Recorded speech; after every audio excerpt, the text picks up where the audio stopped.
Concernant les élections présidentielles organisées au Cameroun pour l'année 2025, j'ai bien voulu ne pas faire une vidéo.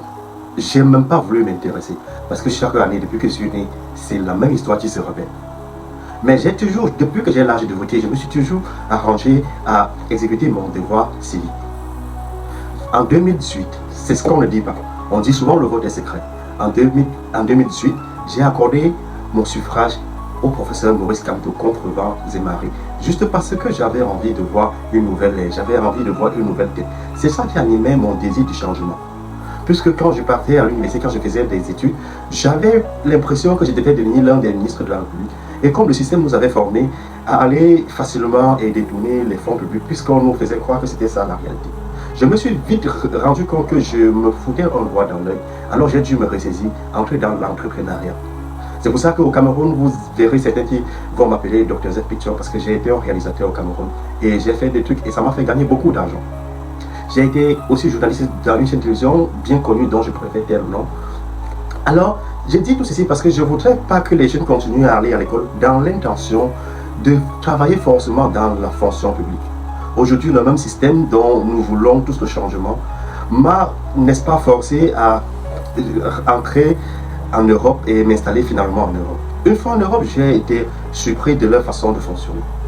Je me suis rendu compte, agréablement, que c'est le système privé qui finance presque tout dans ce pays où je suis, dont je préfère dire un pays de l'Europe.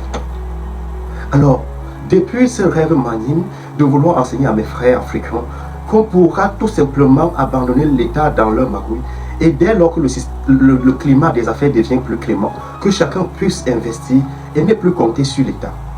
Et en un temps record, on pourra voir non seulement le taux de chômage baisser et la masse salariale augmenter, puisqu'on n'aura plus besoin de l'État. Chacun va créer une entreprise, embaucher au moins 10 personnes, d'autres vont aller aux multinationales, créer des entreprises qui embauchent des milliers de personnes.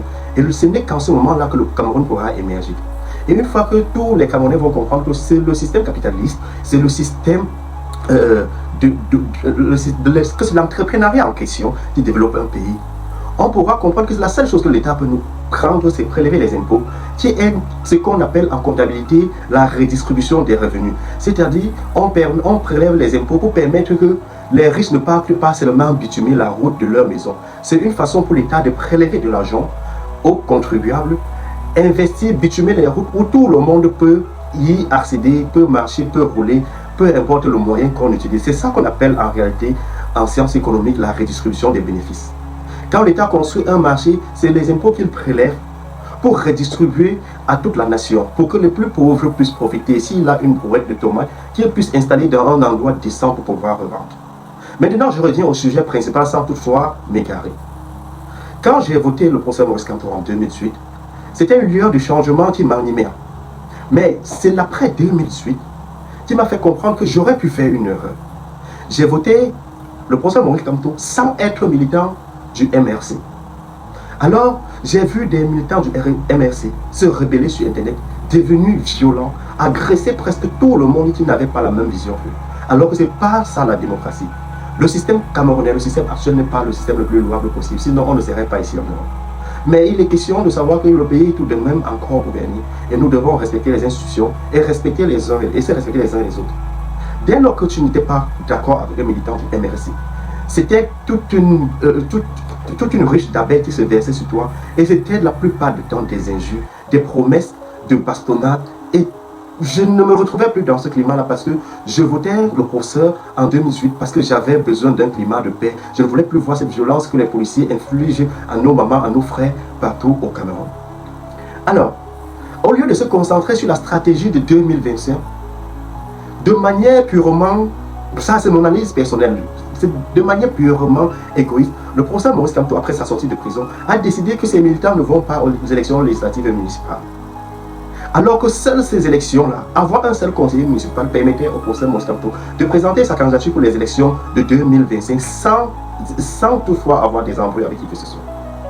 Je me souviens à cette période, quand il a décidé de boycotter lui-même ces élections, de manière unilatérale, puisque beaucoup de ses militants ont démissionné, j'ai vu un ministre que je n'aime pas particulièrement, le ministre Paul Atanga, parce que je n'aime pas sa violence verbale. On ne menace pas les citoyens qu'on gouverne, et chaque fois il menace. Il a dit, tu es en train de creuser ta propre tombe. Et lorsque tu vas la creuser, tu vas entrer. Au lieu de mettre la terre, je vais mettre le ciment. J'ai dit, mais ça c'était une erreur catastrophique que le professeur venait de commettre. Lorsque je l'ai écrit sur la toile, ces mêmes militants se sont versés sur moi que le pape du droit sait ce qu'il fait. Au moment opportun, le MRC va présenter un candidat. Bien même que le professeur Maurice Kamto ait fait une sortie personnelle pour dire, je sais ce que je risque en allant pas aux élections municipales et législatives municipales. Mais jusque-là, ces profanes du droit qui sont tous sur Internet, excusez-moi le thème parce qu'ils étaient très violents et je n'ai pas honte, je n'ai pas d'état d'âme quand je les traite de profanes. Ils ont créé le procès, c'est ce qu'il fait. Et il y a un certain général que moi j'ai l'habitude de dire le général d'imbécile, qui passait son temps, qui a fait carrément 7 ans après 2018, disons 6 ans, plus que 7 ans c'est l'année prochaine, a insulté Samuel Eto'o. Il est devenu blogueur juste à cause de Samuel Eto'o, juste parce que lors de l'organisation de la CAN, Eto'o s'est trouvé face à un journaliste et il a été piégé. Et le journaliste a dit, à qui tu donneras ta voix? Il était devant le président Paul Biya. Il a répondu, je donnerai ma voix à Paul Biya. Je paraphrase parce que je n'ai plus encore en tête ces mots. Pendant 7 ans, au lieu de préparer une stratégie politique pour battre Paul Biya en 2025, le président Paul Biya en 2025, ils ont passé 7 ans à chercher comment déstabiliser Samuel Eto'o fils et la FECAFOOT. Je dis bien 7 ans, vous pouvez retourner sur la page du général des imbéciles. Vous allez voir que pendant 7 ans, il s'est concentré, ce mec, à insulter, à dénigrer, à trouver des noms bizarres au docteur Samuel Eto'o fils, l'actuel président de la FECAFOOT. Tous ces gens qui insultaient Samuel Eto'o fils, si tu les demandes aujourd'hui, qu'est-ce que Samuel avait fait de mal? Par rapport à sa gestion de la FECAFOOT, qu'est-ce qu'il a fait de mauvais? Pour la première fois, on a vu les Lions indomptables voyager comme l'équipe d'Angleterre, avec des costumes, ils étaient propres. Ce n'était plus ces histoires où l'avion partait bloqué, c'est bloqué dans des pays de transit. On a vu pour une fois tous les Lions jouer tous leurs matchs, sans jamais réclamer 5 francs. Mais pendant 7 ans, un grand parti comme le MRC, un parti comme MRC, ils se sont concentrés sur cet ancien footballeur devenu président de la FECAFOOT. Alors même que lorsque Samuel Eto'o déposait sa candidature pour être président de la FECAFOOT, c'est les mêmes gens qui disaient c'est un système verrouillé, Samuel n'a aucune chance d'y accéder. C'est une affaire très politisée. Samuel les a montré qu'en politique, il faut savoir mettre les gens devant les faits accomplis. Et nous connaissons qu'il a utilisé les télévisions. Et puis, lors de ces élections, il a bloqué ceux qui n'étaient pas censés voter en Mondovision. Et puis, il a été élu président de la FECAFOOT. Revenons maintenant sur ce qui arrive au président Maurice Kamto à l'heure actuelle. Pendant 7 ans, nous avons passé le temps à vous dire, soit le professeur doit réunir les 300 signatures des autorités pour pouvoir se présenter comme candidat indépendant, c'est possible. On sait que c'est possible. Alors, puisqu'il n'avait pas de conseiller, puisqu'il n'avait pas d'élu, on en a vu plein. Il y a même d'autres jeunes qui ont créé leur parti politique récemment qui seront candidats à ces élections présidentielles de 2025. Ils n'ont pas d'élu. Ils ont utilisé juste la stratégie que nous avons tous conseillée au pape du droit.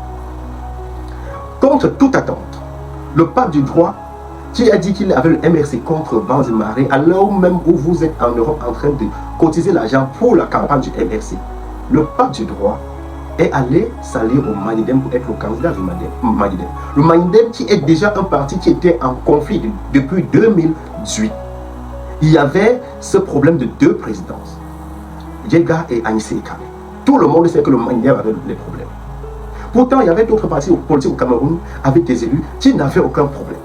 Alors, il est temps de se questionner. Est-ce que le pape du droit sait ce qu'il fait?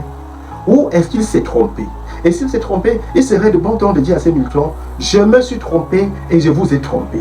On en a vu qui l'ont fait, qui se sont trompés, on dit ouvertement à leurs militants, je me suis trompé et je vous ai trompé. Et on l'a excusé, les choses se sont passées et on prépare les échéances futures. Alors dites-moi, professeur Maurice Kamto, le professeur de droit, le droit en matière électorale fait partie de sa compétence. Comment a-t-il pu faire ces genres d'erreurs? Aujourd'hui, sa candidature n'a pas été validée. Et le Cameroun va continuer à fonctionner malheureusement. Parce que le général des imbéciles qui est sur Facebook, il dit, allez, sortez, courez, les policiers ne vont rien vous faire. Qu'il prenne un vol, qu'il atterrit au Cameroun et qu'il se place devant, qu'il avance avec ces enfants-là. Ce sont des enfants des gens. Nous, moi je viens d'un peuple qui a connu la guerre. Et on nous a dit, on ne peut pas voir la guerre. Le peuple bamileke a subi la guerre pendant plus de 26 ans. Et ça, c'est ce que les gens ne savent pas. Aujourd'hui, nos anciens parents sont appelés des maquisards. Et pourtant, ce sont les parents là qui luttaient pour l'indépendance du Cameroun. Ce sont les indépendancistes, en fait. Aujourd'hui, ils sont traités de maquisards. Parce qu'ils revendiquaient l'indépendance totale du Cameroun et les colons ne voulaient pas cela. Nous, on connaît comment ça se passe. Et pendant cette période, les mêmes gens étaient au pouvoir, juste avec des postes différents. Le peuple américain a été massacré. Aujourd'hui, laissez-moi vous dire, les mêmes gens sont au pouvoir. Et ça n'a pas changé. Vous avez levé la tête en 2008. Vous avez vu ce qui s'est passé. On a appelé ça la grève des transporteurs. Juste pour camoufler le fait que le président Paul Biya venait de changer la constitution vis-à-vis du mandat présidentiel, qui n'avait plus de type, qui était à une durée X. Il pouvait se renouveler chaque fois. Alors on a traité ça de grève des transporteurs. Les familles qui ont subi les dégâts ont subi. Aujourd'hui, j'ai un frère qui a fait carrément 1 an, 6 mois de prison. Juste parce qu'il marchait dans la rue, ce jour-là. C'est par grâce présidentielle qu'il est sorti. Les élections de 2018, c'est aussi par grâce présidentielle que le procès Maurice Kamto s'est retrouvé dehors. Sinon, il serait encore en prison aujourd'hui comme Alain Foka et tout ça. Aujourd'hui, il juge de sa liberté. Les Alain Foka sont en prison. Vous êtes en train de demander aux enfants des gens d'aller achemer vos erreurs de stratégie politique, alors que vous auriez pu tout simplement vous organiser, faire même seulement une seule liste, présenter un seul candidat pour les élections municipales. Vous aurez pu avoir un conseiller et aller aux élections sans toutefois avoir des problèmes. Vous aurez pu choisir un autre parti politique qui n'avait aucun conflit. Parce que nous tous nous savons que le Maïdem avait des conflits.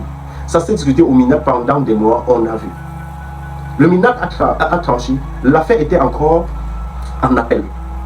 En cours d'appel, finalement, c'est tranché au mauvais moment. C'est la politique. La politique, ce n'est pas une affaire de sentiment. Si l'adversaire avocat en main, il voit qu'il a le joker, il vous brûle. Vous étiez face à un système qui avait tous les jokers.